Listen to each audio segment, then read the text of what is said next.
Pero ya continuando con eso, se conforma vicaría, ¿sale? Pero ¿por qué razón? Se entendería eso también porque el asunto de Ajojúcar también va perdiendo ese decaimiento, pero decaimiento también territorial, administrativo, productivo y también de cierta manera eclesiástico, porque el templo de San José o la capilla de San José pues tenía una injerencia muy importante en su momento. Entonces viene ya a esa parte de Belén como a reestructurarse, ¿no? Eclesiásticamente como vicaría.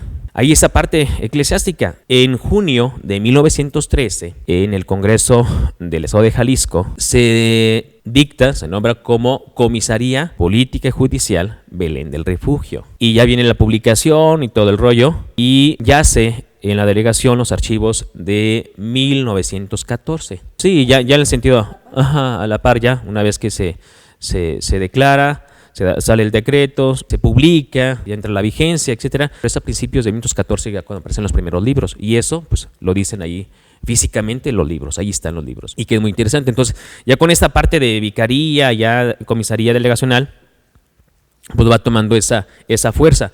Datos interesantes, sale, ahí va. Antes de que fuera vicaría, en marzo de 1912, hay una petición al arzobispo de Guadalajara para ampliar el templo, ¿sí? De lo que hoy es. Está la capilla, la parroquia. Pero en 1912 solicitaron en el arzobispo de Guadalajara ampliarlo. Varias personas adultas, o bien de nuestra edad, han de recordar de que existían unos cimientos grandes, ahí el portón naranja, había igual donde mencionaba en la parte de atrás, había mencionado don Ranulfo, donde estaban los talleres, ¿no? Con el padre Velázquez, Vicente Velázquez. Entonces, era, lógicamente, lo que hoy es, no, porque esos cimientos se quitaron en el año 2001. Pero se canceló, o se pidió al arzobispo que se cancelara porque el terreno, y tal cual dice, era deslable, no era seguro. Y así lo dice y los asientan los documentos. Bien, otro dato interesante, bueno, viene también la construcción del curato, que donde aparece don Eulogio Gómez, labrador, y que hace una donación muy significativa de dinero. Viene lo del curato. Y ya viene también esto, se menciona, y antes también de vicaría, la labor del padre Vicente Velázquez hace el hecho de escuela, fábrica, viene también posteriormente el trabajo de las religiosas aquí también, sí, porque sube una congregación, y bueno, también lo asientan los datos, ¿no? Entonces ahí va esta información, ¿cómo ven?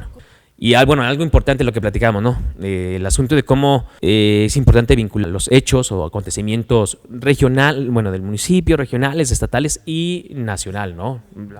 La ley de reforma, lo que platicamos en lo de la Ajojúcar, tiene que ver con el porfiriato, la Revolución Mexicana, la posrevolución y la cristiada. Entonces se vincula esto porque existe ese trayecto, ¿no? Histórico en varios sentidos. Esto va acrecentándose más y van esos elementos, ¿no? De cómo por una razón de una figura jurídica, política, eclesiástica, y hay una razón, lo que comentaba, que no se me vaya a pasar.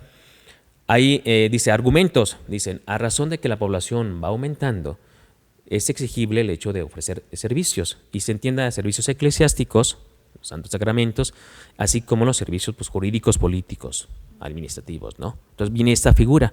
Ya tenemos vicaría, fue comisaría, ¿sí?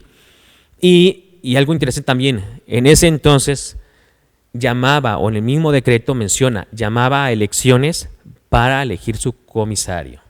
En ese entonces, en 1912, lo hayan hecho, no sé, no sabemos, ¿verdad? Todavía no se sabe. Pero bueno, ahí interesante, sigue el padre Vicente Velázquez, no he encontrado la fecha en cuándo se retira, y cuándo llega el padre Anastasio Tiscareño, considerado el primer párroco de Belén, ¿sí? Aún no he encontrado.